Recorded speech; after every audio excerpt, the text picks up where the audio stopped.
Geek que d'habitude. Jérémy, merci pour l'introduction, et particulièrement l'introduction écrite. Je pense que l'Académie française devrait te recontacter pour avoir des infos sur Stakhanowicz, Parangon, je ne sais plus ce que tu as utilisé d'autres, mais c'était vraiment sympa. Bref, je suis vraiment content, et là c'est très sincère de voir autant de monde intéressé par des conseils de sécurité informatique à destination de l'utilisateur final. Mon domaine de prédilection, c'est plutôt la sécurité informatique. Genre un gros firewall hardware qui coûte tellement outrageusement cher qu'il est sûrement dessiné par Calatrava, mais on ne va pas parler de ça aujourd'hui. Aujourd'hui, c'est vraiment vous, vos appareils, vos ordinateurs portables, vos ordinateurs fixes, les tablettes, les GSM, bref, quelque chose de peut-être un peu plus concret. Alors, ça tombe bien, le mois d'octobre, c'est le mois européen de la cybersécurité. Figurez-vous que n'importe quelle entreprise peut décider un jour de dire « Bon, octobre, ce serait bien mon mois, c'est vachement cool ». Mais là, c'est l'ENISA, qui est censée être notre autorité européenne pour la cybersécurité, qui a décidé depuis quelques années qu'en octobre, on allait faire de la sensibilisation. Et c'est donc ce que je vais tenter de faire aujourd'hui. Et je ne serai pas tout seul, parce qu'il y a déjà tout le service commu de l'UNIF qui travaille à pied d'œuvre depuis début septembre pour vous faire une belle campagne de sensibilisation avec des newsletters, des news directement dans Mail, dans l'intranet. Et franchement, c'est dommage que j'ai attendu 15 ans pour faire appel au service commu. Ils arrivent à rendre tout ce que je dis, qui est franchement barbant, en quelque chose que vous comprenez et qui en plus est lisible et agréable à lire. Donc dorénavant, je n'écrirai plus rien, sauf ces slides. Plus important, non, pas plus important qu'aujourd'hui, mais tout aussi important, c'est lundi prochain. Lundi prochain, nous avons un événement co-organisé avec le service commu, une fois encore, notre DPO, donc le délégué à la protection des données, Pierre-François Firlet, le CCB, qui est l'autorité fédérale belge de cybersécurité, donc Center for Cyber Security Belgium. Tout ce beau monde, y compris des geeks du CJ, seront présents aux amphis de l'Europe, soit sur l'esplanade, parce qu'il y aura tout un camion du fédéral qui sera là pour de la promotion, soit à l'intérieur, dans le hall des pas perdus des amphis de l'Europe. Et on vous proposera quoi? De parler de sécurité comme vous le voulez. On vous propose un check-up de la santé de votre ordinateur. Venez avec, on vous dira si on trouve quelque chose qui ne va pas, on vous donnera des conseils. Pierre-François, le DPO, sera là pour répondre à vos interrogations GDPR. Les gars du fédéral, dans leur camion, vous feront passer un quiz pour évaluer votre santé numérique. Il y a aussi un photomaton, ils donneront des goodies. Maintenant, vous allez venir. Et au niveau du CJ, Servicecom, etc., on vous propose de boire un café, de manger une gaufre. Tout ça, c'est le lundi 21, donc lundi prochain, de 10h à 15h. Venez nombreux. Peut-être pas trop vu le nombre de gaufres, mais venez quand même. Allez, le vif du sujet. L'ordre du jour, on commence par quelques généralités, ou pourquoi. Il faut faire attention, pourquoi vous êtes vous aussi des cibles et pas seulement monsieur le recteur ou quelqu'un qui a l'air d'être plus important. Ensuite, on passera au vrai cœur de la présentation qui sont les conseils pour tous et finalement conclusion, questions et éventuellement réponses. Ça, on verra. La base de la sécurité informatique, c'est celle qu'on appelle la triade CIA. Oui, CIA, c'est fait exprès pour qu'on le retienne. C'est confidentialité, intégrité et availability en anglais, d'où le A, accessibilité éventuellement, mais disponibilité est plus correcte. Qu'est-ce que ça veut dire? Ça veut dire qu'à chaque fois qu'on parle de sécurité informatique, c'est pour protéger un ou plusieurs de ces trois concepts. Quand vous faites de la sécurité, quand vous prenez une mesure, c'est dans le but de garantir la confidentialité de vos infos, parce que vous voulez qu'elle ne soit accessible qu'à ceux qui ont besoin d'y accéder. Vous voulez que les infos auxquelles on accède soient intègres, à savoir qu'elles n'aient pas été falsifiées ou involontairement modifiées, ça peut aussi arriver, et finalement qu'elles soient disponibles au moment où vous en avez besoin, par le média à travers lequel vous êtes censé y accéder. Si on vous dit c'est accessible depuis le monde entier et que les tout nouveaux firewalls outrageusement chers de l'UNIF plantent, comme c'est le cas ces dernières semaines, eh bien, la disponibilité est mise à mal parce que vous n'arrivez pas à accéder à l'info dont vous avez besoin. Ça, c'était pour les bases. Quelques chiffres annuels pour que vous vous rendiez compte que ça n'arrive pas que dans les films américains. Annuellement, à l'UNIF et au CHU, puisque nous gérons les deux, il y a une centaine de boîtes mail qui sont automatiquement désactivées quand on constate qu'elles envoient du spam, en gros. Pourquoi envoie-t-elle du spam? Vraisemblablement parce qu'elles ont été piratées lors d'un phishing ou autre chose, et le pirate utilise donc l'adresse mail de sa victime pour envoyer des centaines de milliers de mails en une seconde. Ben c'est visible, désolé pour lui, et donc paf, on coupe son adresse mail. On envoie aussi, enfin on échange 3 pétaoctets de données par an avec Internet. Un pétaoctet c'est 1000 téraoctets et un téraoctet c'est 1000 gigaoctets. Bon, il y en a 4, quelque chose comme ça. Mais quoi qu'il en soit, c'est vraiment un gros volume de données. Tout ça pour dire qu'on ne bride pas grand-chose. Ici, on a la liberté académique, ben oui, c'est universitaire, donc on laisse tout le monde envoyer ce qu'il veut et aller charger ce qu'il veut. C'est essentiellement du confort. Il faut se rendre compte que la bande passante, on la dépense essentiellement dans YouTube, Netflix, Facebook et les vidéos qui sont inclus. C'est malheureux, mais c'est comme ça. Ceci dit, c'est aussi un argument, un outil de communication et d'information. Donc, il n'y a pas de raison de bloquer YouTube. On a largement plus de 1100 ordinateurs sur notre campus qui ont à un moment ou l'autre fait partie d'un botnet. Donc ce sont des machines infectées qui sont contrôlées par un hacker quelque part dans le monde et qui, sur commande du hacker, vont attaquer tout ensemble une cible. Un botnet, c'est quelques milliers, dizaines de milliers, voire centaines de milliers d'ordinateurs ensemble. Donc vous imaginez bien, quand on a 500 000 ordinateurs qui décident de s'attaquer à un seul, le rapport de force est moche et ça fonctionne malheureusement bien. La carte qui est là, ce n'est pas une illustration, c'est la vraie carte des attaques de la semaine passée contre l'UNIF de Liège. Donc plus le diamètre est grand, plus il y a eu d'attaques. Rouge, ce sont des attaques qui sont vraiment jugées très sévères. Orange, c'est important. Jaune, c'est médium.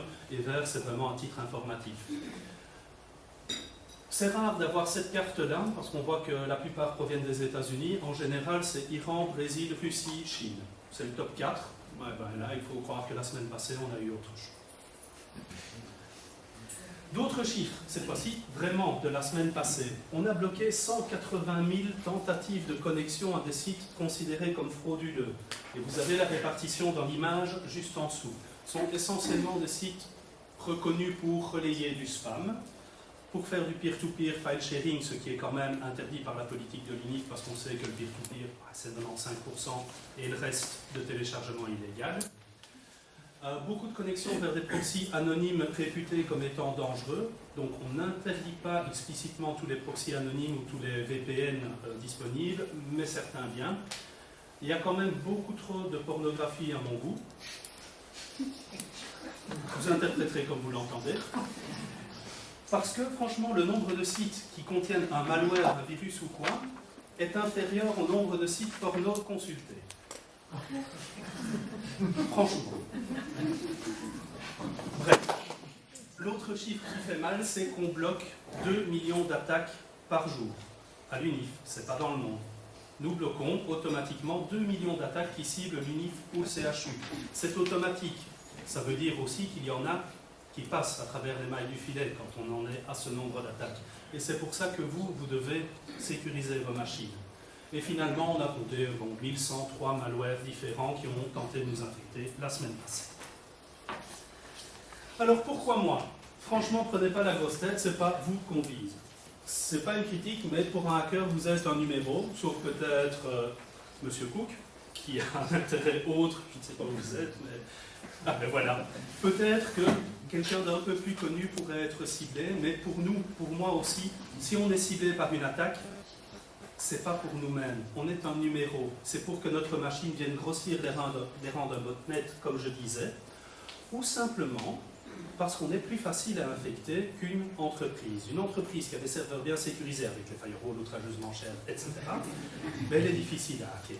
Nous, un peu moins. Si on n'y prend pas garde, notre machine est pleine de vulnérabilités, et donc c'est assez simple pour un hacker de viser 10 millions d'utilisateurs plutôt que 50 grandes entreprises. Et sur 10 millions d'utilisateurs, s'il arrive à en infecter 5000, et que sur les 5000, il y en a 500 qui acceptent de payer une rançon, par exemple, une rançon de $300, franchement, si vous avez 10 ans de photos personnelles sur votre ordinateur, 10 ans de votre vie en photo, et qu'on vous dit, ben, elles sont perdues, sauf si vous me filez $300.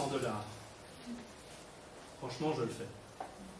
$300 pour toutes les photos de ma vie, c'est pas grand-chose. Et c'est comme ça que les organisations cybercriminelles arrivent à générer un chiffre d'affaires monumental. Et on revient d'organisation cybercriminelle. C'est plus un punk dans son garage qui code dans le noir. Non, c'est des gens avec un CEO, un CTO, un CIO. Il y a vraiment toute la hiérarchie classique d'une entreprise, mais leur but, c'est de nous hacker.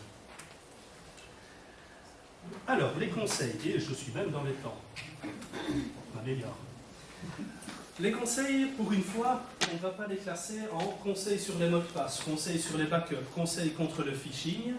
Mais on a eu une réflexion un peu différente au CJ de dire, pour un utilisateur, qu'est-ce qui est important, c'est de structurer quels conseils je vais appliquer au début, parce qu'il y en a beaucoup trop, donc lesquels sont les plus importants, et dans quel ordre est-ce que ça se fait. Donc d'abord l'ordre, 3 familles de conseils. Les premiers, ce sont des conseils à l'installation. Vous avez un nouvel ordinateur, vous prenez 5, 6, 7 mesures, une seule fois, et après c'est automatisé pour le reste. Et vous êtes déjà pas mal sécurisé. Ensuite, il y a les conseils au quotidien, les réflexes de tous les jours. Ça malheureusement, il faut les acquérir, et ça passe par la sensibilisation, comme le speech d'aujourd'hui. Et après la gestion des données. Ça c'est un problème qu'on constate, parce qu'il n'est pas vieux, mais qu'on constate de plus en plus régulièrement. C'est qu'on mélange trop souvent les infos professionnelles et les infos privées. Or, elles doivent être distinguées, ne doivent pas faire l'objet du même traitement. Et ça, on en reparlera un peu plus loin. Pour savoir ce qui est important et ce qui est annexe, je vous propose une classification must-have, should-have, nice-to-have, classique.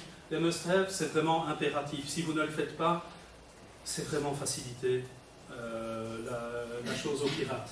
Le should-have, une fois que tout ce qui est must est fait, vous devriez vraiment le considérer et le mettre en œuvre. Le nice to have, là, on est en train de parler d'astuces, de conseils de derrière les fagots, ou si ça vous botte vraiment d'aller jusqu'au bout de la sécurité, ben on peut en parler. Sans transition, les conseils. Le premier, c'est partir sur des bases saines. Waouh, la feinte. Mais non, sérieusement. Votre système d'exploitation, donc un système d'exploitation, c'est Windows, Mac OS X, une version Unix quelconque, officielle, en ordre de licence, donc pas téléchargé sur un site russe. Si, sérieux. Pourquoi? Parce que sur le site russe, vous ne pouvez pas être sûr, même si c'est gratuit et que c'est très alléchant, que c'est exactement le même Windows que l'officiel. Non, il y a sûrement...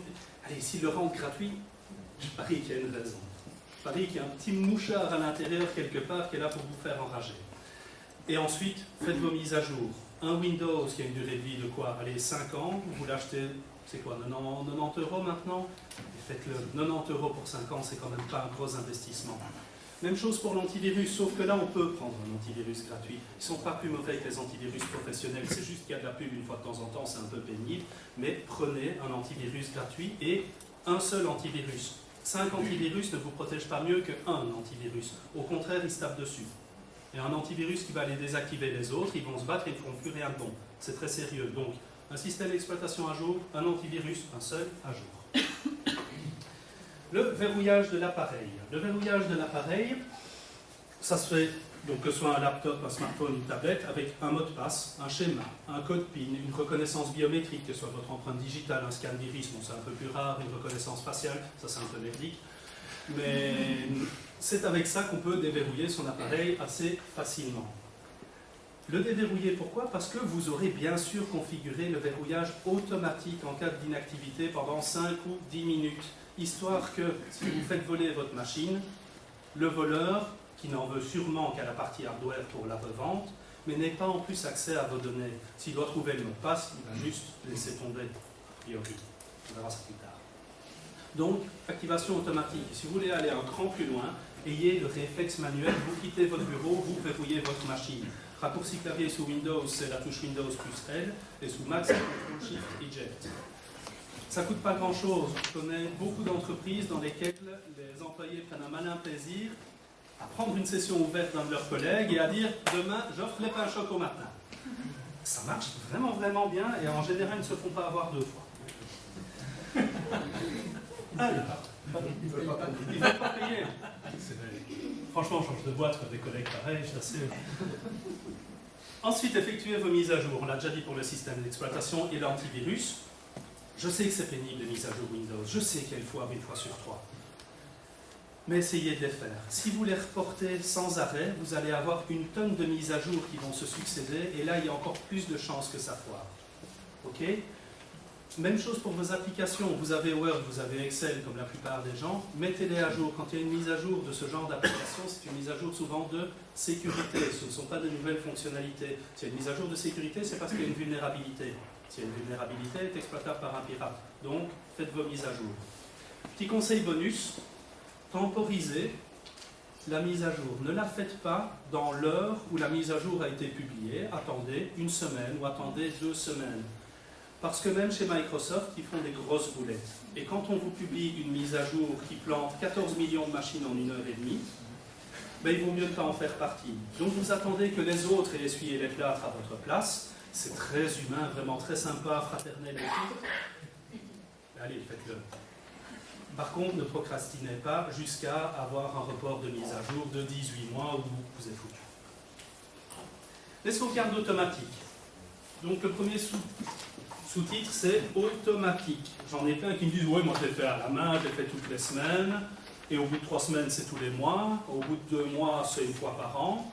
Et malheureusement, c'est juste avant, j'allais la faire, ma sauvegarde, quand j'ai eu Scriptovirus et j'ai perdu 1 an de ma vie. Désolé, elle aurait été automatique et quotidienne, ça ne se serait pas passé comme ça. Comment bien faire une mise à jour? Alors, bien faire une mise à jour, c'est si possible envoyer vers un cloud interne quand il s'agit de données professionnelles.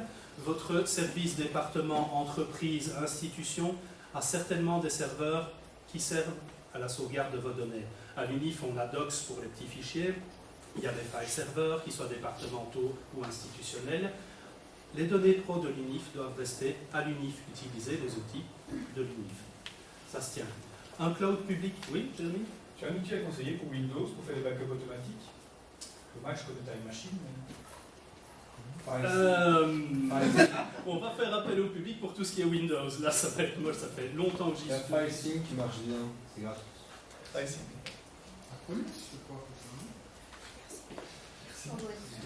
Oui, AirSync, mais c'est un peu public tout ça. Ah, mais on est où? Oui, on est au geek anonyme, d'accord. Mais donc, non, sous Windows, j'ai malheureusement presque plus d'expérience. Désolé. Pour vos données privées, utilisez le cloud public. N'hésitez pas à vous dire, je file mes données à Google, je file mes données à Microsoft.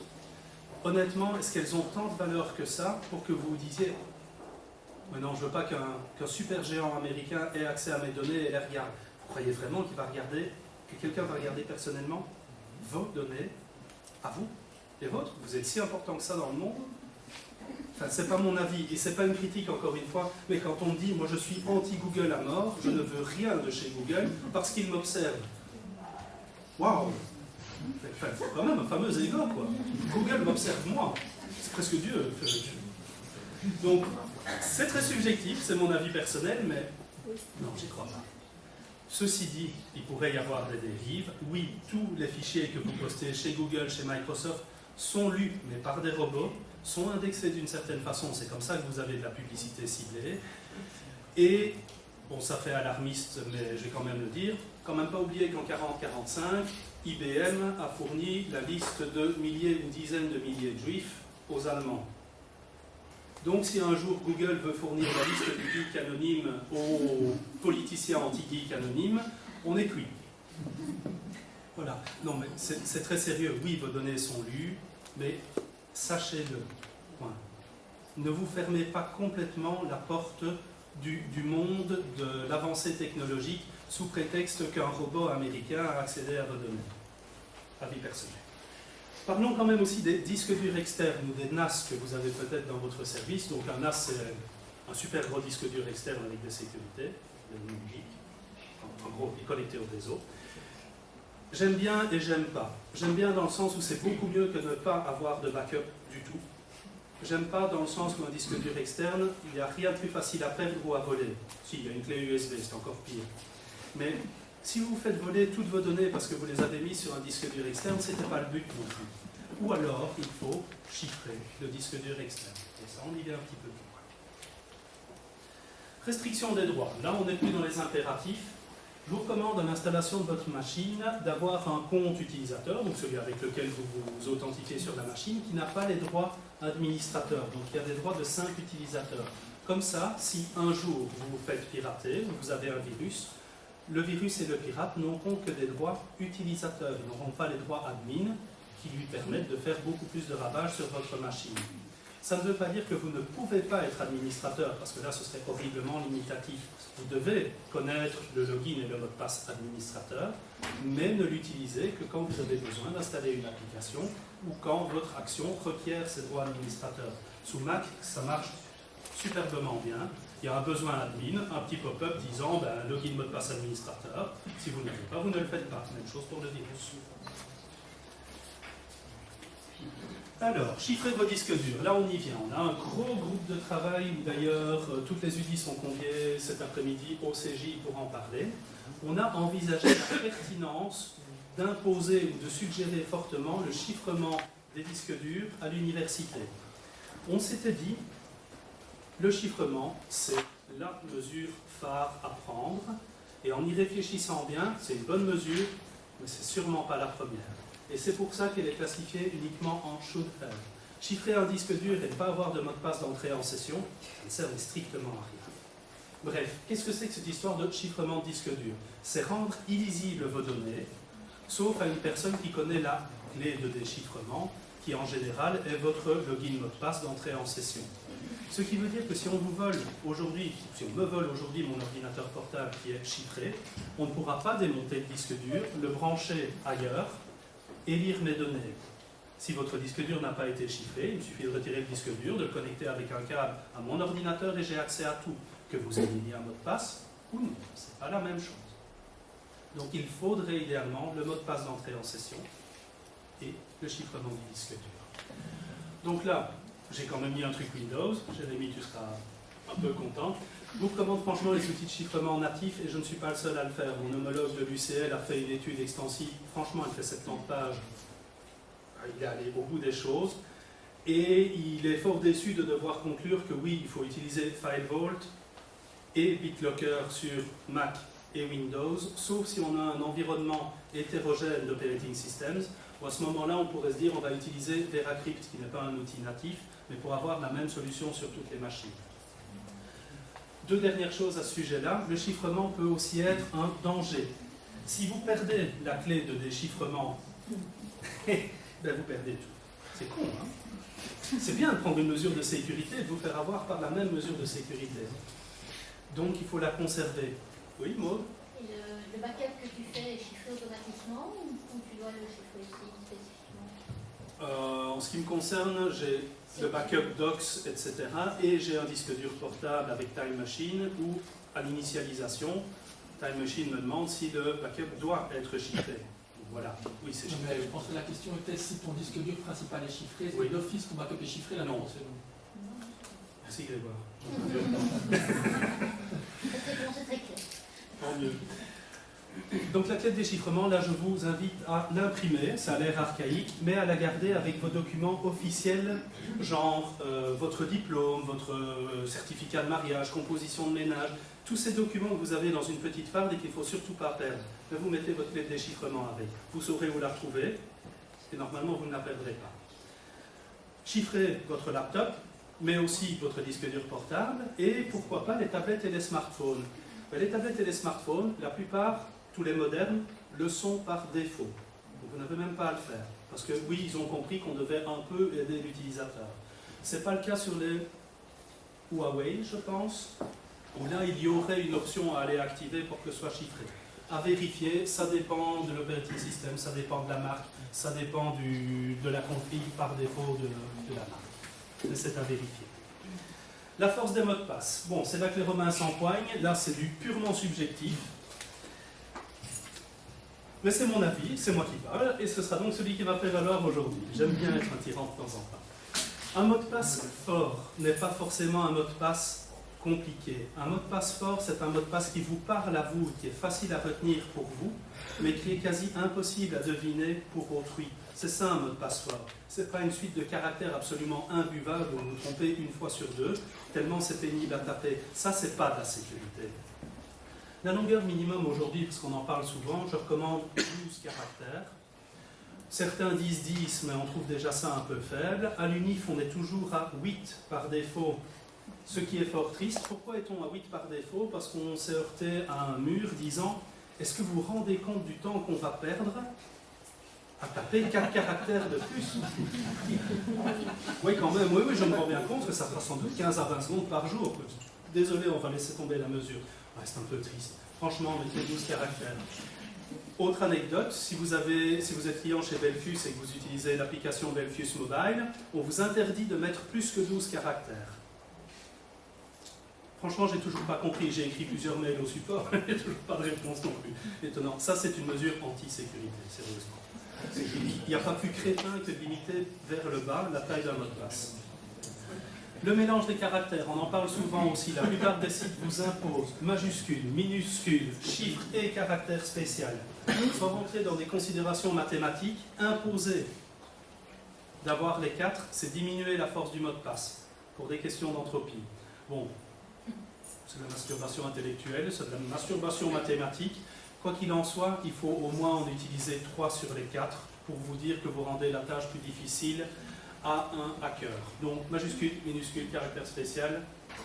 Encore une petite question, justement, avec les exemples, on dit toujours, choisissez un mot, souvent un mot du dictionnaire, remplacez le A par arrobase, donc c'est un petit peu facile aussi d'incorporer ces caractères spéciaux dans votre notion.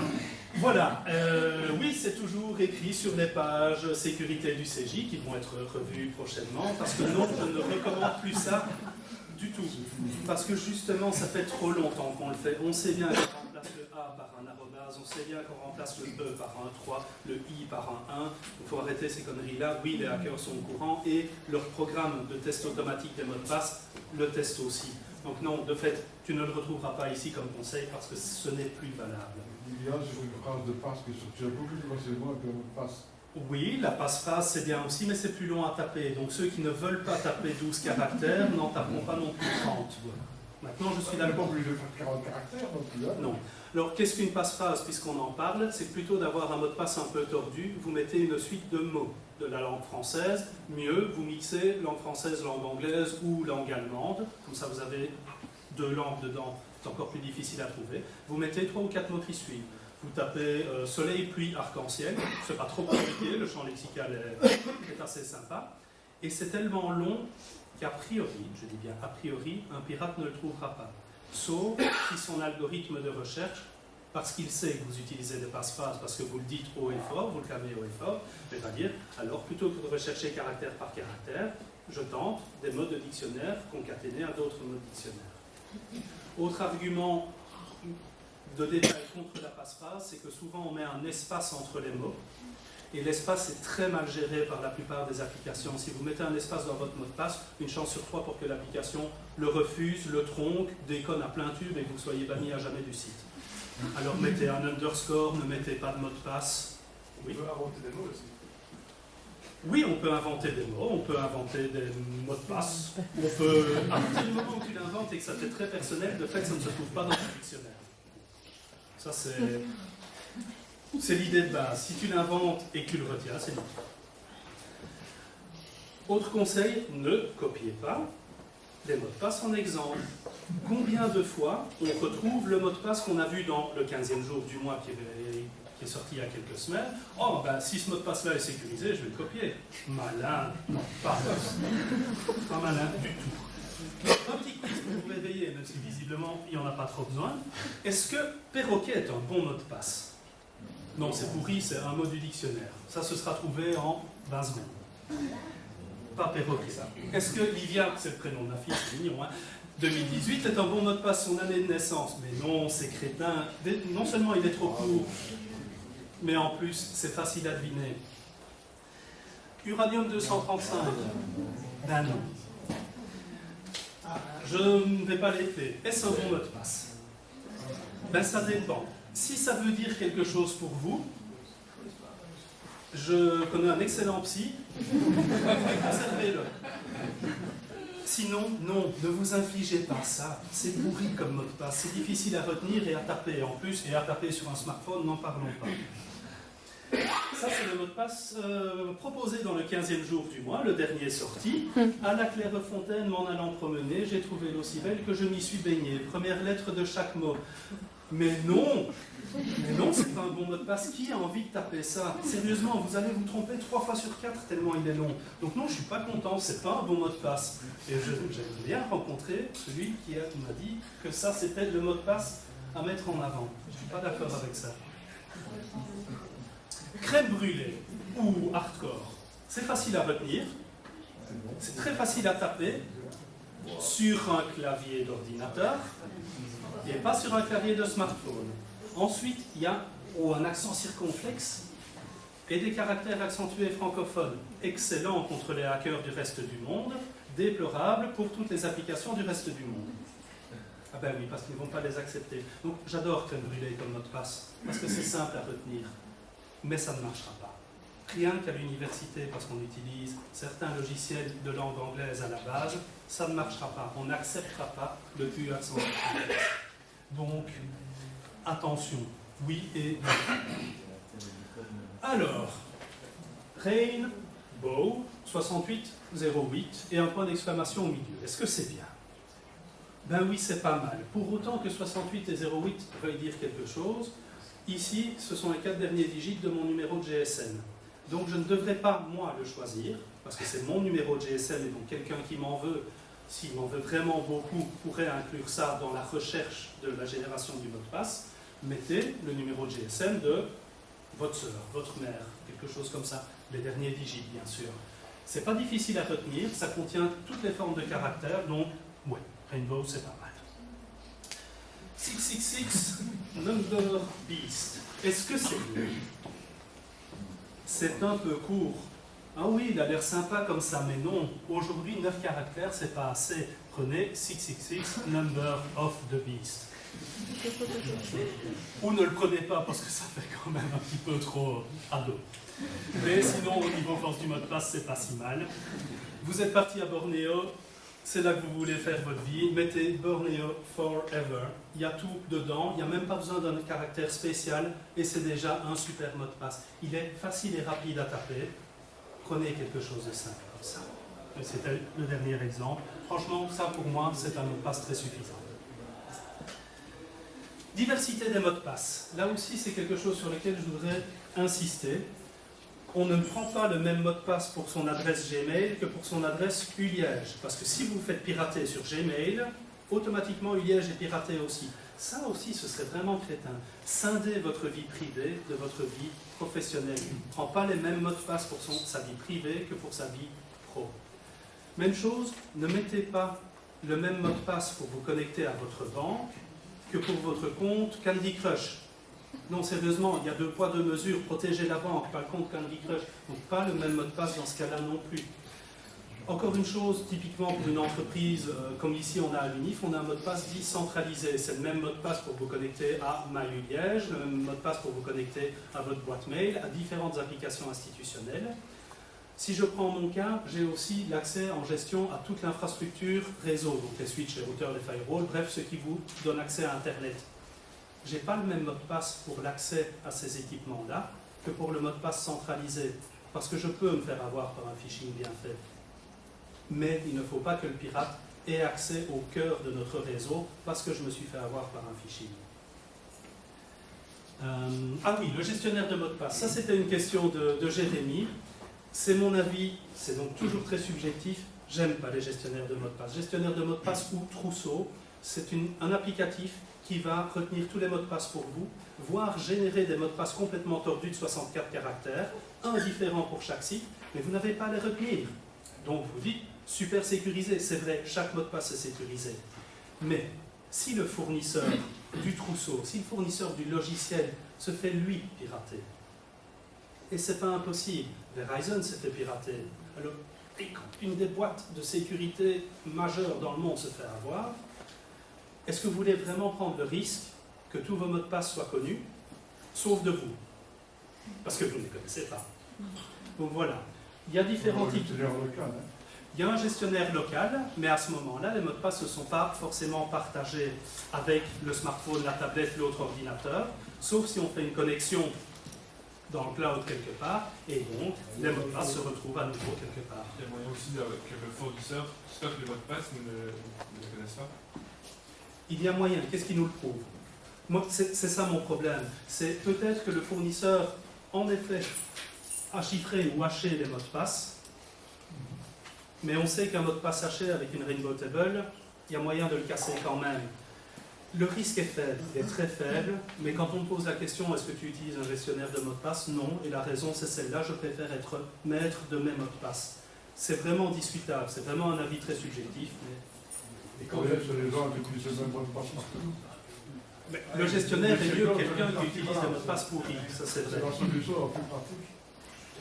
En fait, quand tu commences à avoir des dizaines de comptes, parce que c'est un peu terrible en fait, hein, retenir un mot de passe différent à chaque fois, c'est extrêmement compliqué. Il y a un truc. Il y a un truc et c'est sans doute le slide après. Des dizaines, c'est pas pour ça. Oui.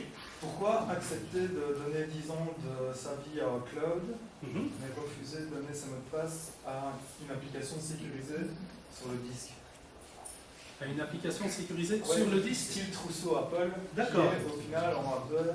Attends, le trousseau Apple, tu le partages d'une certaine façon si tu veux pouvoir avoir tes mots de passe à la fois sur ton smartphone et sur ton Mac.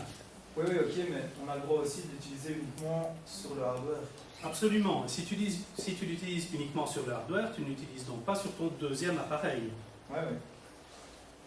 Donc comment est-ce que tu fais pour te connecter à la même application depuis un deuxième appareil si tu n'as pas retenu le mot de passe imbuvable de 64 caractères? Non, parce que dans le but du trousseau, c'est aussi qu'on puisse retrouver notre base de données de mots de passe quelque part. Donc tu définis toi-même tes trousseaux, tes mots de passe. Entre autres, oui. Après, l'outil génération de mots de passe est quand même intéressant aussi. Oui. Il y a à boire et à manger. Voilà, moi je ne suis pas pour, ce qui ne veut pas dire que je suis fondamentalement contre. Je préfère quelqu'un qui utilise un trousseau à la place de mot de passe à la noix, mais je préfère avoir mes règles de génération de mots de passe, et c'est le slide suivant, qui me permettent d'avoir un mot de passe différent pour chacun de mes comptes. Et stocker ces mots de passe dans un fichier Word qui est protégé en lecture par un mot de passe. Non, là il vaut mieux passer à des mots de passe plus simples, moins nombreux, mais que vous avez uniquement dans la tête. Un fichier Word qui est protégé par mot de passe, je ne mettrai pas ma main à couper, mais à mon avis en 10 minutes je le craque. Parce que c'est un fichier Word et parce que le chiffrement, enfin la protection qu'on peut mettre sur un fichier Word est quand même fort limitée. Il y a des vulnérabilités, et donc là je préfère à ce moment-là vraiment le trousseau, qui est quand même un outil de sécurité, à un fichier Word dans lequel on met ses mots de passe. Vous m'incendierez de nouveau sur ce sujet-là lors de la réponse aux questions. Allez, diversité des mots de passe, justement, un cran plus loin. Qu'est-ce que je conseille vraiment, mais là c'est une astuce, c'est d'avoir un mot de passe différent pour chaque compte en effet, et qui est construit sur base du nom de l'application ou de l'URL à laquelle vous accédez. Ici c'est très simple, donc c'est critiquable, mais c'est pour expliquer. Si sur Gmail vous utilisez le mot de passe secure-gm, gm étant les premières lettres de Gmail, même chose pour LinkedIn, vous mettez LI à la place, FA pour Facebook. Bon, allez là, on le voit clairement le pattern, on voit comment le mot de passe est généré. Faites un truc un peu plus intelligent où ce n'est pas évident, et c'est pas si mal. Là, si LinkedIn se fait à nouveau hacker, comme ça a été le cas il y a quelques années, vous ne devrez pas aussi aller changer directement votre mot de passe Facebook, votre mot de passe Instagram, votre mot de passe et 150 autres mots de passe parce que vous êtes très actif. Malgré tout, ce n'est pas la panacée et il faut continuer à différencier mot de passe pro de mot de passe privé, mot de passe important de mot de passe banal. Je vois que vous n'êtes pas d'accord. C'est tout à fait déconseillé par l'ANSSI, entre autres. Je peux la retrouver dans la chose que j'ai eue, parce que c'est finalement c'est le compteur. Hein. C'est utiliser en plus le nom de l'application, quelque chose et un chiffre, c'est le principe du compteur, c'est déconseillé. C'est pas un compteur. C'est pas un Oui, compteur. c'est pas vrai. Non, c'est un mnémotechnique. Il faut une construction logique personnelle qui ne soit pas évidente en effet, parce que si quelqu'un vous en veut personnellement, ça c'est le cas du spear phishing, vous êtes ciblé et on essaie de vous avoir par un média pour rebondir sur les autres et avoir accès à ce qu'on veut vraiment, à ce moment-là, oui, avec ce mot de passe-là, vous faites avoir vos autres comptes. Faites un truc un peu plus tordu, mais qui soit quand même compréhensible. En gros, le message, c'est d'avoir un algorithme de construction de mot de passe, ou même si tu Oui. l'as oublié, tu connais ton algorithme. Le bémol, malgré tout, que vous ne devez pas passer 5 minutes à faire tourner votre algorithme dans votre tête pour retrouver le mot de passe, sinon... Si tu regardes la langue, la finalité, pro, privé, et puis le nom, tu as 4 variables qui peuvent être... C'est déjà pas mal. avec la- Voilà. Et puis il faut le changer régulièrement quand même, mais ça vient encore un peu après. Parlons d'abord de l'authentification forte. Pour les non-geeks, une authentification forte, c'est ne pas se limiter globalement à un login mot de passe et y ajouter une empreinte biométrique, un mot de passe reçu par SMS, un authenticator, une application donc, qui vous donne un nombre qui est modifié toutes les minutes, votre carte d'identité, l'application It's Me sur les smartphones.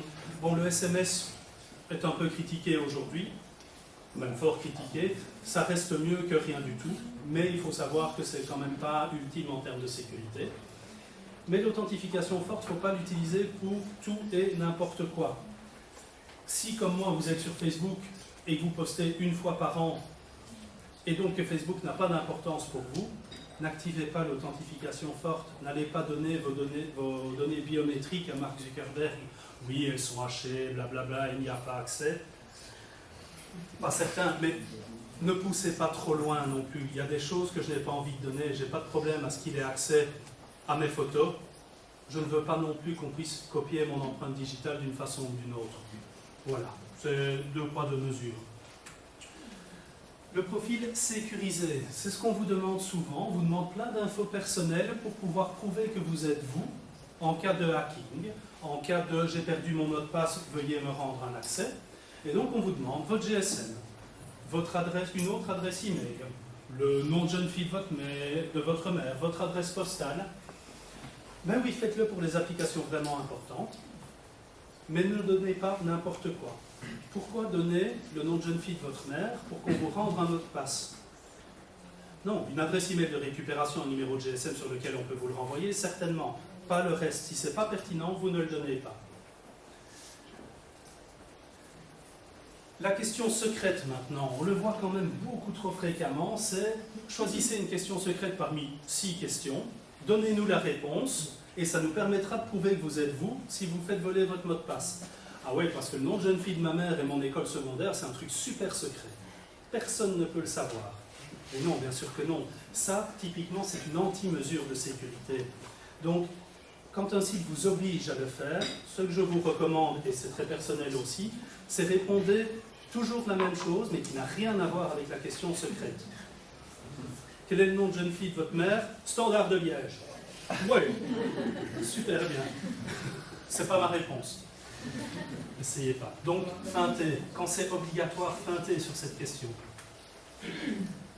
Quand doit-on changer de mot de passe? Jusqu'il y a quelques mois, Microsoft recommandait de changer de mot de passe tous les 30 à 90 jours. Ils ont enfin changé d'avis. Yes, c'était le dernier bastion qui imposait encore aux entreprises de faire un changement très régulier.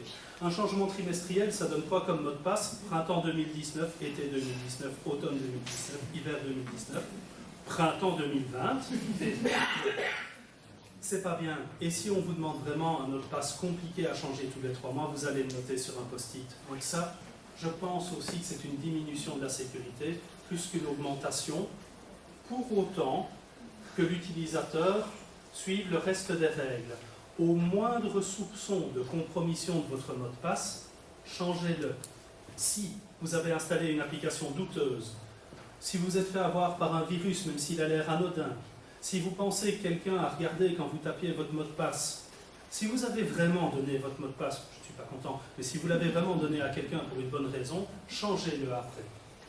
En cas de vol ou de perte de votre appareil, changez de mot de passe. Prudence et mère de sûreté. Vous avez chiffré votre disque dur, génial. Sauf qu'on sait que dans certains cas, le chiffrement n'est pas si fort que ça et est potentiellement craquable. C'est triste, mais c'est vrai. Et puis, une fois par an, pour ce qui est important, essayez de vous mettre un petit rappel. Changez quand même le mot de passe. Vous n'avez pas envie de vous faire pirater votre compte bancaire. Changez-le de temps en temps. Le partage des mots de passe. Là aussi, c'est un chouette conseil. Franchement, non. Non, ne donnez pas votre mot de passe, on n'en a pas besoin. Et surtout pas le service informatique. Bonjour, je vais être support et avoir besoin de mot de passe toi. Non, non. Non, ça c'est pas réaliste. Honnêtement, on ne vous le demandera jamais. Donc, si vous avez un email ou un coup de fil, parce qu'il y a beaucoup d'attaques par téléphone aujourd'hui, on essaye d'obtenir votre mot de passe par téléphone en prétendant être le support informatique, c'est faux. On n'a pas besoin de votre mot de passe. Si on a envie de se faire passer pour vous, on a des outils d'impersonation, donc pour lesquels on peut se faire passer pour l'utilisateur, pour se mettre en condition, pour avoir la même chose que ce que l'utilisateur voit, et pas nos vues d'administrateur, d'informaticien. Donc non, ne donnez pas votre mot de passe. Vous savez, vos activités privées pro, on l'a déjà beaucoup dit, donc pas les mêmes mots de passe, ça c'est clair. Pas les mêmes emails. Vos emails privés, vous les envoyez depuis Gmail ou Hotmail. Vos emails pro, vous les envoyez depuis votre entreprise. Ne mélangez pas les deux. C'est facile, c'est gratuit une adresse email privée. Les dossiers. Sur mon laptop, j'ai un dossier qui s'appelle personnel et qui contient tout ce qui m'est personnel. Ça fait même partie de la directive d'utilisation des moyens informatiques à l'Université de Liège, qui est de dire, ce qui se trouve dans un dossier personnel, il y a eu des cas juridiques, l'employeur ne doit pas y accéder. Si on doit reprendre votre machine parce que vous êtes fait licencier pour faute grave ou que vous avez disparu à Bornéo, par exemple, on reprend votre machine pour la continuité du service, mais on n'ira pas voir dans le dossier nommé personnel. C'est normalement la même chose pour les emails. Si vous venez quand même à échanger des emails à caractère privé depuis votre adresse email pro, vous êtes censé mettre une mention dans le titre ou en tête du mail disant « c'est personnel ». Franchement, je ne le fais pas, mais vous êtes censé. Et finalement, là c'est un peu hardcore, utilisez 2 navigateurs différents. Donc tu utilises ta mail pro avec un privé. Ça m'arrive. De temps en temps, je flatte la barbe de Jérémy et c'est plutôt privé. Oui, c'est un collègue. Oui. Ah, mais c'est pas une relation professionnelle. Ce n'est pas une relation professionnelle. On saura tout. Pas aujourd'hui, la prochaine fois peut-être. Alors, maintenant parlons un peu de vigilance au quotidien. Particulièrement, le gros risque quand on parle des emails, c'est le phishing. Donc que quelqu'un vous demande votre login mot de passe, que ce soit directement par retour de mail, c'est plus rare, ou à travers un lien cliquable, ou encore qu'il y ait un fichier joint avec un gros virus dedans, régulièrement depuis un peu plus de 2 ans, un cryptovirus, donc qui va chiffrer tout votre disque dur, et vous demander une rançon. Comment faire attention? Il n'y a pas de formule qui vous empêche de vous faire avoir. Quand on a un mail super bien fait à l'entête d'Amazon qui dit le tracking de votre colis est à avoir dans le lien Intel, ben oui, je commence sur Amazon tout le temps et je risque de me faire avoir. On va un peu vite, c'est le soir, clic, terminé. Merde. Bon, je touche du bois, ça n'a pas encore été le cas, mais certains de mes collègues qui pourtant sont férus en sécurité ont perdu tout leur portable. Bref, donc la vigilance. Est-ce que vous connaissez l'expéditeur? Vous ne le connaissez pas? Posez-vous déjà des questions. Attention, que l'adresse email reprise comme celle de l'expéditeur peut être un leurre. Je peux, sans difficulté, vous envoyer un mail dont l'adresse email source serait recteur@liège.be. Ce n'est pas difficile, ça prend 2 minutes. Donc, si vous recevez un mail de simon.françois@liège.be, ce n'est pas forcément moi. Par contre, si vous le recevez d'un nom que vous ne connaissez absolument pas, posez-vous quand même une question. La pertinence du mail, du contenu. Est-ce que ce qu'on vous demande a l'air légitime? Ou est-ce que vous vous dites, bon, ça sent déjà le film d'espionnage rien qu'à la lecture, je vais peut-être éviter d'y répondre. Est-ce que le mail est laconique, genre j'ai absolument besoin que tu ailles voir 3 petits points, lien cliquable, voir ta vie sera changée à tout jamais quand tu auras vu des images sur. Mais n'y allez pas. Autre chose, est-ce qu'on vous écrit dans la langue habituelle? Parce que si on m'envoie un mail en ouzbek, déjà je ne comprendrai pas, mais je ne vais pas aller plus loin non plus.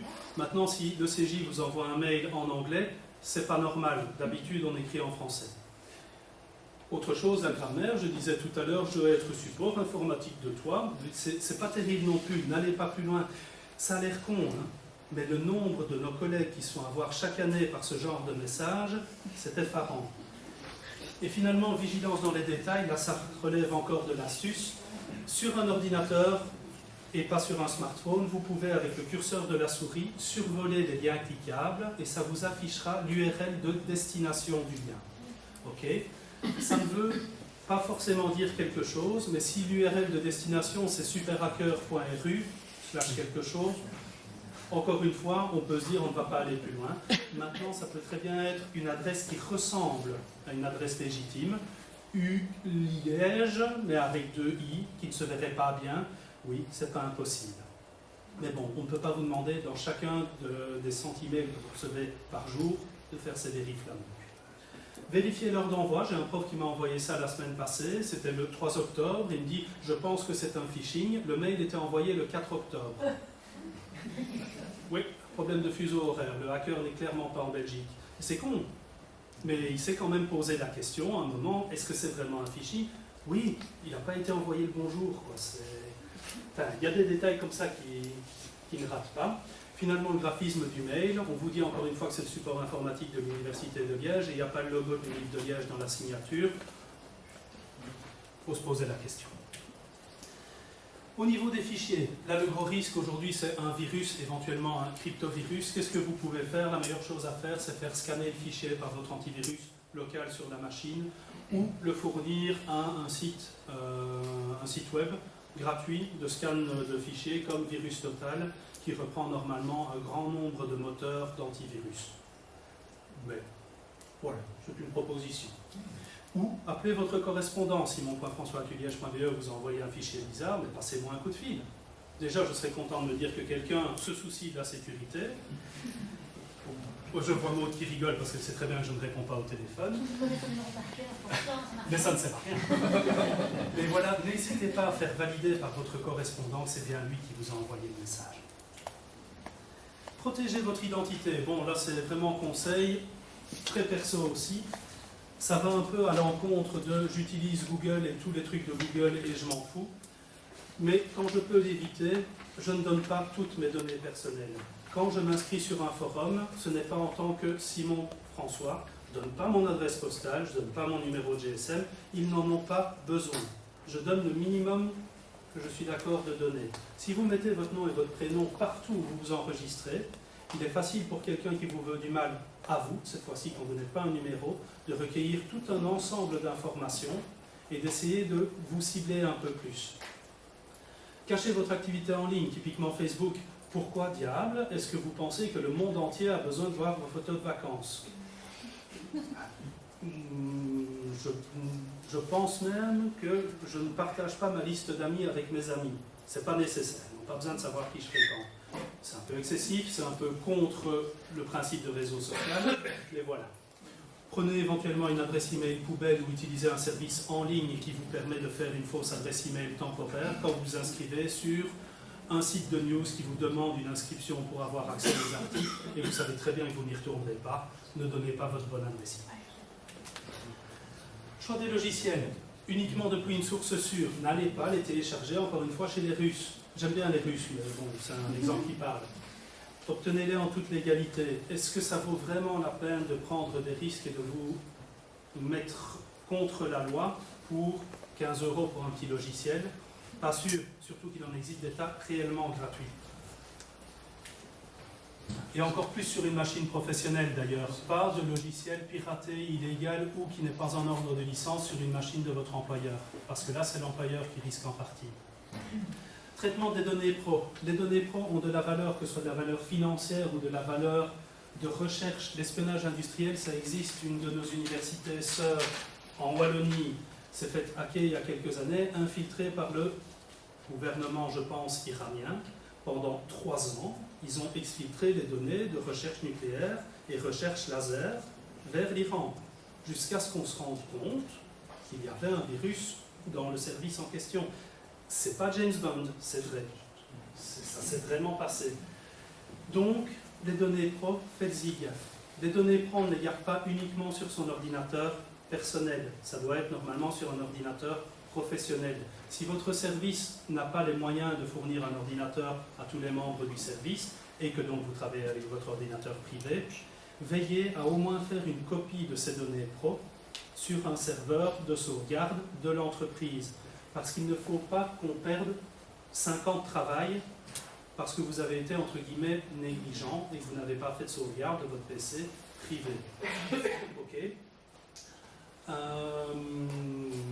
On a déjà parlé des exemples à Liège, Docs pour vos fichiers Word, Excel, etc. Et pour les privés, mettez-les donc sur Dropbox, OneDrive, Google Drive, quelque chose comme ça.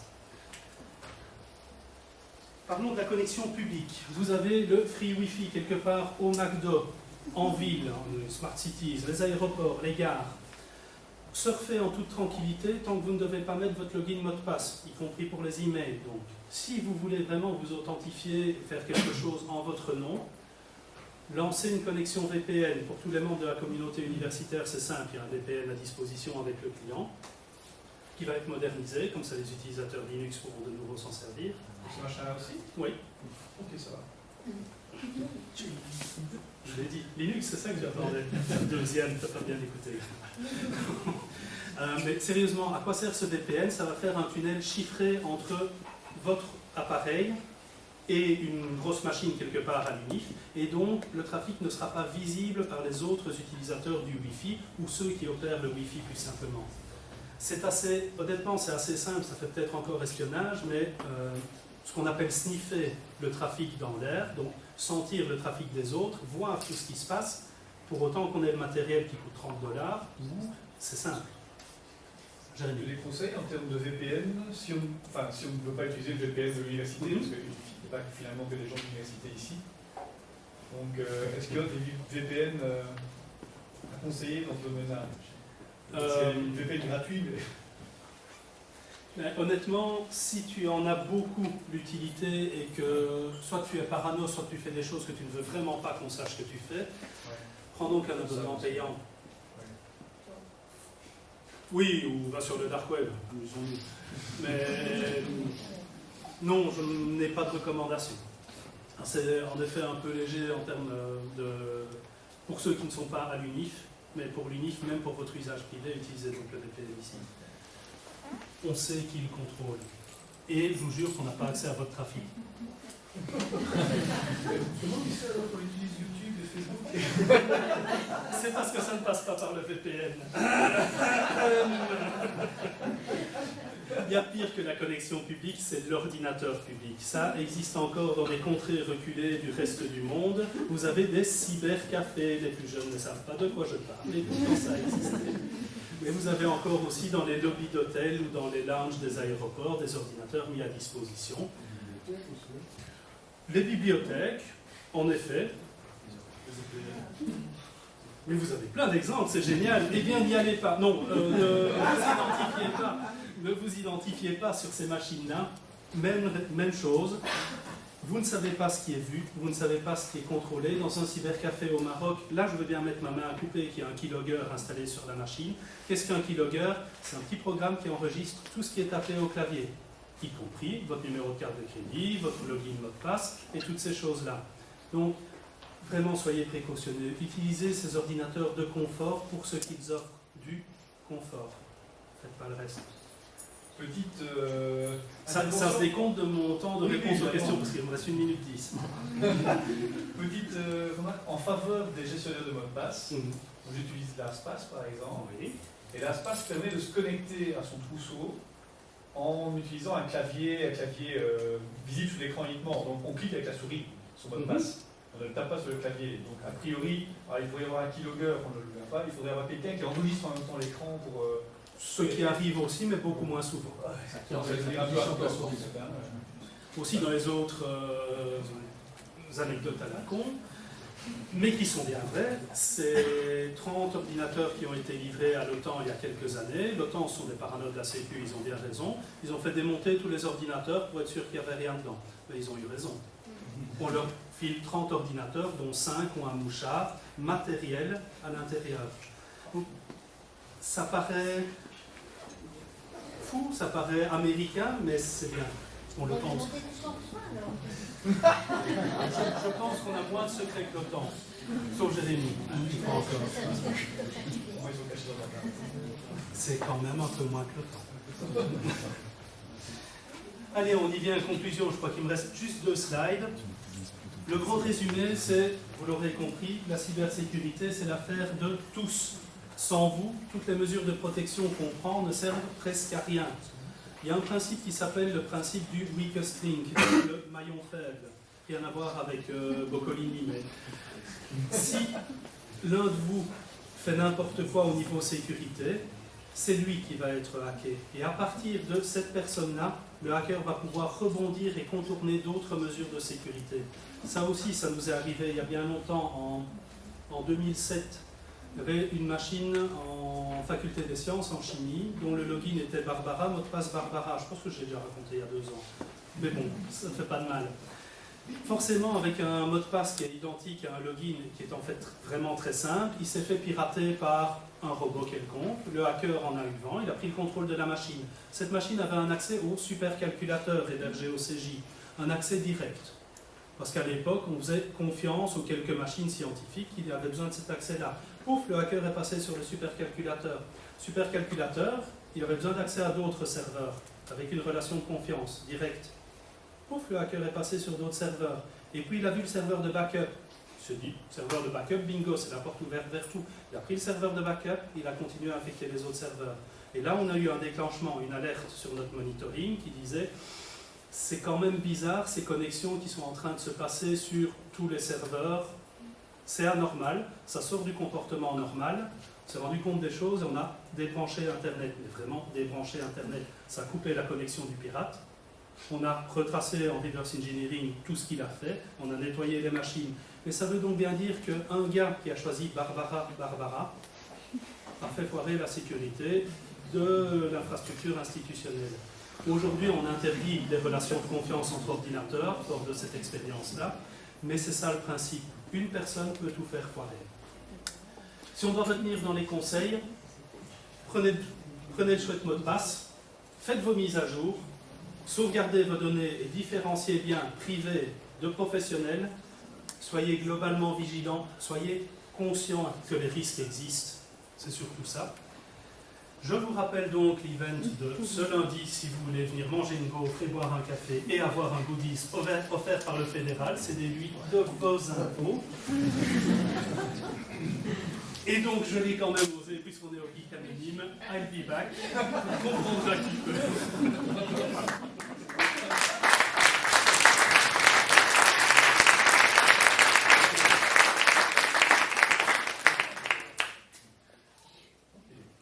Quand même le temps pour 3 questions et demie, on a dépassé 2 minutes. Ouais. Sur les Wi-Fi gratuits, pour mettre son identifiant mot de passe pour le VPN, il faut prendre le risque. Il n'y a pas d'autre choix. Ça c'est triste, mais si vraiment vous devez vous connecter, vous avez besoin de bosser, faites-le. Encore une fois, ça passe assez rapidement, une fois. Normalement, l'échange est censé être sécurisé, même si on sait que c'est toujours interceptable, qu'il y a des techniques. Mais l'idée en sécurité, c'est de rendre le plus compliqué possible le boulot du hacker. La conclusion qu'on a eue des cours de sécurité à l'Institut Montefiore, ici à l'UNIF, c'était que le hacker déterminé gagnera toujours, parce qu'on joue à son jeu. C'est lui qui détermine quand il attaque, comment il attaque. Et par hacker déterminé, on entend un hacker qui a le temps et les compétences, ou qui a l'argent pour se payer quelqu'un qui a le temps et les compétences. Donc, rendez les choses difficiles pour le décourager et faites-le passer à quelqu'un d'autre. C'est triste, mais c'est comme ça. Romuald, tu as déjà pas beaucoup parlé. C'est concernant le chiffrement des disques. Oui. On en parle tout à l'heure. Hein. Tu sais que dans une heure, on en parle. Ok. C'est plutôt l'aspect matériel en cas de disque recovery, oui. En cas d'altération du support, etc. Si, ça l'est. Si, ça l'est. C'est à double tranchant. C'est à double tranchant, mais qu'est-ce qui arrive le plus? Le besoin de récupérer des données qui ont normalement été sauvegardées par ailleurs, oui. ou le vol? Ah oui. Il faudrait un problème en cascade. Oui, il faudrait que tes 2 disques durs soient endommagés. 2 et le reste, quand c'est sauvegardé sur un cloud interne ou public, où c'est en RAID 1, 2, 5, 10, 6, enfin celui que tu veux. Donc, le chiffrement a en effet quelques désavantages, mais pour moi une majorité de points intéressants. Ne monte pas sur tes grands choix. Parce que dans toute ma carrière, j'ai travaillé dans beaucoup de services, et dans chaque service, il y a des cultures informatiques différentes. Oui. J'ai travaillé dans des unités qui étaient pro et exclusives Windows, des unités qui étaient pro exclusives Mac, et de plus en plus des unités qui étaient pro exclusives Linux. Ça n'a pas tout dépendant dans ton discours. De Linux? Oui, voilà, c'est pas le point. C'est que j'imagine qu'au fur et à mesure du temps, au niveau de la communauté ULiège, si on parle de ULiège, il y a des mouvements au niveau du nombre de cultures attachées à l'OS. Oui. Il y a toujours un espèce de combat d'ego en disant que ceux qui ont un Mac se considèrent comme étant plus sécurisés que ceux qui ont un Windows, ceux qui ont Linux se considèrent encore plus sécurisés que ceux qui ont un Mac. Est-ce que du point de vue de la sécurité, de 1, ça se voit? Est-ce qu'il y a effectivement moins d'attaques, de dangers qui viennent par là? Est-ce que c'est réel? Et est-ce qu'il y a un véritable shift au niveau de l'usage que l'on peut en voir au niveau des laptops, j'entends, pas au niveau serveur? Ok, alors oui, la différence de sécurité est réelle, mais n'est pas un fait établi. En effet, il y a moins de piratage des Mac. Pourquoi? Parce que, comme je le disais, le hacker s'attaque au plus grand nombre. C'est automatisé, le plus grand nombre, c'est Windows. Mac, pour l'instant, c'est pas forcément un petit nombre. C'est pas un petit nombre.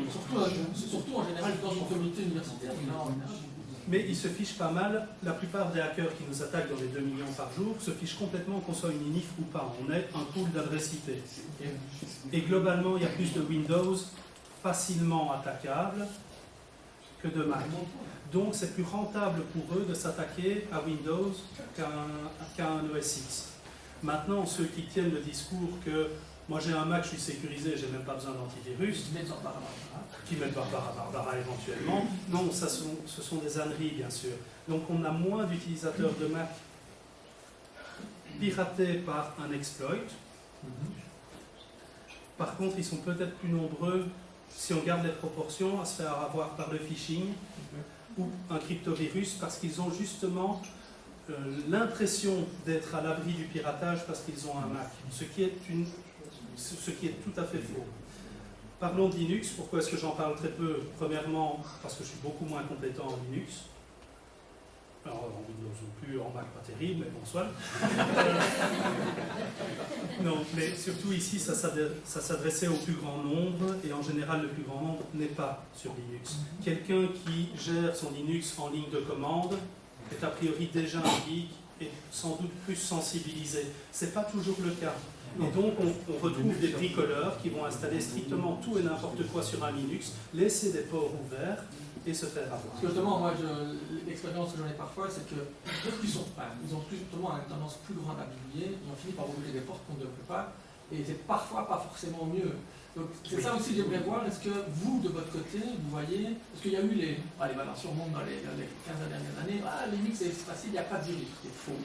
Est-ce qu'on voit des attaques sur un pool aussi grand que celui de Liège qui commencent à être plus ciblés en termes de matière de... Non. Non. Les attaques qu'on a vues vraiment ciblées, c'est Windows. C'est Windows. Donc ça reste quand même assez classiquement... C'était la faille Eternal Blue, en particulier pour avoir WannaCry, NotPetya, etc. C'est ce qui marche le plus, malheureusement. Enfin, ou heureusement pour les autres. Mais ça ne veut pas dire qu'aucun OS n'est à l'abri, ça c'est certain. Parce que par exemple, dans l'université pour laquelle j'ai bossé, on avait toute une faculté qui était exclusivement Linux, mais ils imposaient un antivirus sur les ordinateurs Linux parce qu'ils échangeaient par mail et par données par rapport aux autres. Est-ce que ça a du sens pour lui, Ça a du sens. Il y a un besoin de standardisation, il y a un besoin de mettre en place une politique de sécurité avec des guides minimums à respecter quand on travaille à l'Uliège. Ce qui n'existe pas encore ou pas encore assez, qui ne rentre pas assez loin dans la technique. C'est à ça qu'on est en train de travailler, notamment avec le DPO, qui est fort sollicité pour les vols de données personnelles. C'est à mettre en place un certain nombre d'obligations de sécurité quand on travaille sur les moyens informatiques de l'UNIF ou avec des données de l'UNIF, éventuellement en fonction de la sensibilité des données de l'UNIF, parce que quand on est en psycho, qu'on filme pour entretien des victimes de violences sexuelles ou quoi, ces vidéos doivent faire l'objet de la plus grande sécurité possible. On ne peut pas accepter qu'elles soient volées un jour. Et donc, pour moi, un utilisateur, un employé, un gars en psycho qui traite de ça, doit respecter toute une flopée de mesures de sécurité. On ne devrait pas transiger là-dessus. Mais voilà, ce n'est pas encore le cas, mais c'est en effet en cours, que ce soit Windows, Mac, Linux. On sait qu'on n'arrivera pas à imposer un OS, c'est pas possible. Déjà rien qu'au sein du CJ, c'est pas le cas. Pro qui nécessite l'un ou l'autre. Oui, c'est vrai. Oui, enfin Jérémy, c'est toi mettre du chrono. Est-ce que je peux mettre en danger la sécurité de mon entreprise? C'est la même, je crois, mon cuiseur connecté. Votre cuiseur connecté. Le cuiseur connecté, oui. Ou je sais pas quoi. Oui. Est-ce que le cuiseur connecté a un contact avec Internet? Peut-être. Peut-être qu'il envoie des infos, de la télémétrie au constructeur pour dire je vais bien, je vais bien, je vais bien, je vais bien.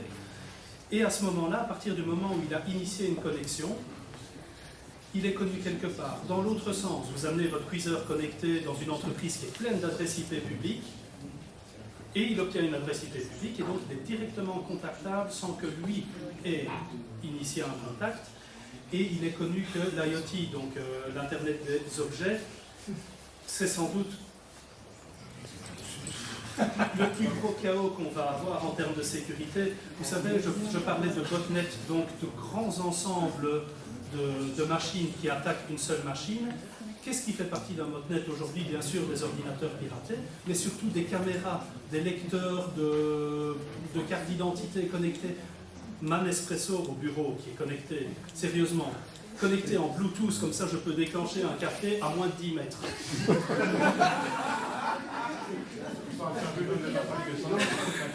Donc, pour faire référence à cette image, Skynet va émerger d'IoT. Oh, oui, Skynet, oui, tu veux tes fringues, tes bottes et ta moto, et c'est parti. Oui, Yves. Oui, c'est pas vraiment une question, ça n'a pas valeur de statistique, mais on a fait une présentation du même style l'année dernière en santé publique. Oui. Il y avait plus ou moins 250 étudiants dans l'amphi. Et quand j'ai demandé, c'est obligatoire, c'est pour ça que je vous quand j'ai demandé combien utilisaient 1, 2, 3, 4 ou 5 mots de passe différents, ben, au-delà de 3, il y avait plus personne.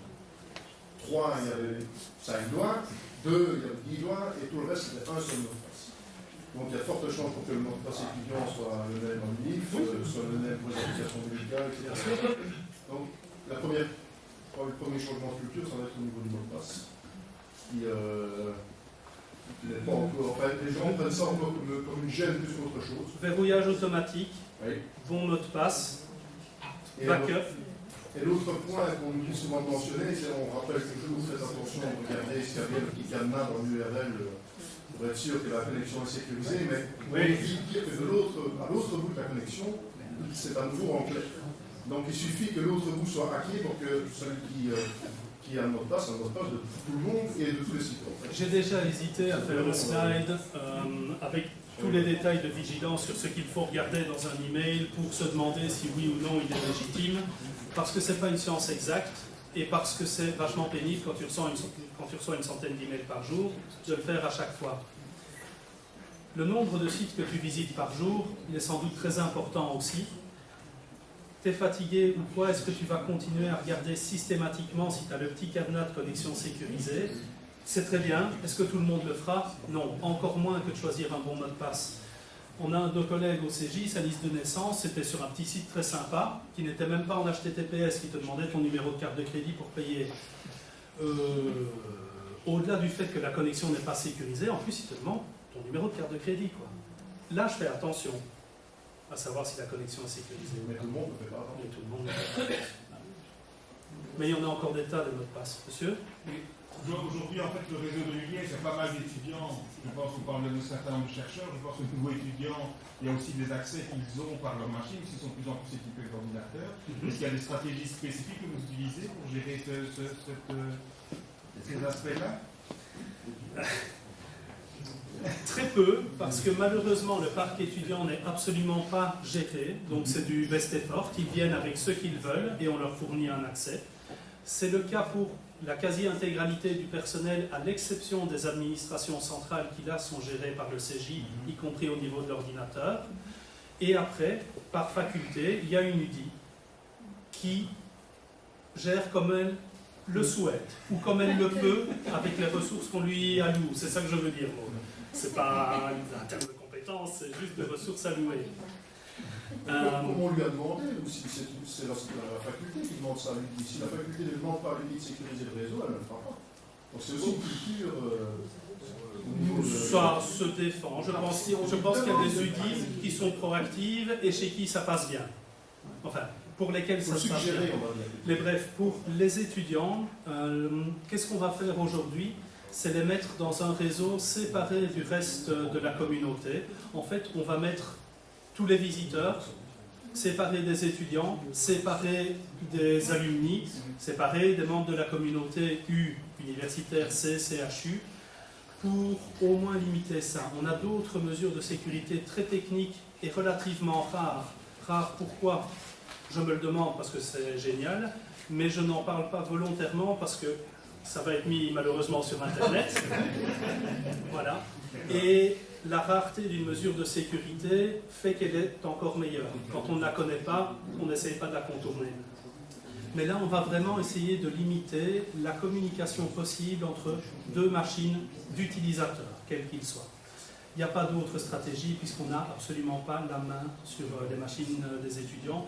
Et je pense qu'en effet, ce n'est pas notre responsabilité de forcer l'étudiant à quoi que ce soit. Au contraire, il est censé être libre dans le milieu universitaire de faire ce qu'il peut.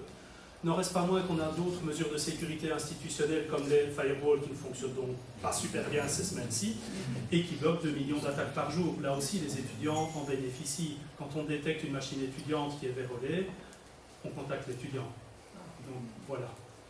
Ça va être automatisé dans les mois qui viennent. On a une nouvelle équipe qui est une équipe de développement opérationnel qui est en train d'automatiser toutes les tâches qu'on fait manuellement et qui nous prennent beaucoup de temps pour que ce soit plus rapide, plus confortable et surtout nous permettre de nous concentrer sur des projets plutôt que sur de l'opérationnel.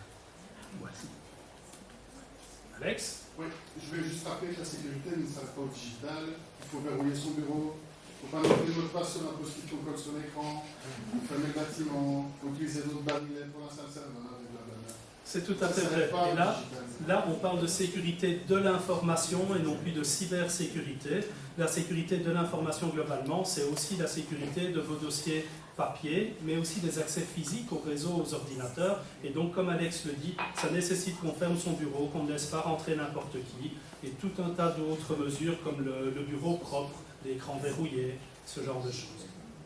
Et pas ramasser les clés USB. Ne pas ramasser les clés USB, c'est vrai, j'aurais dû en parler. Une clé USB qui traîne, c'est soit que quelqu'un l'a perdue, c'est super sympa de votre part de vouloir regarder les fichiers qui sont dedans, non pas par curiosité, mais pour savoir à qui elle appartient.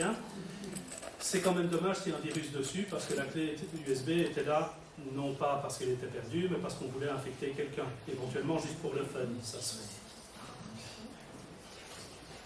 fait. Ok.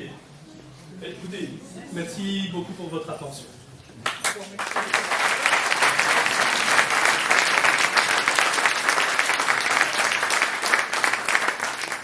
Maintenant, parce qu'il est presque 2 heures, on a déjà un petit peu dépassé le timing, mais voilà. Si c'est des questions qui viennent encore, on peut rester pour discuter pour ceux qui veulent. S'il reste le sandwich, merci d'être terminé.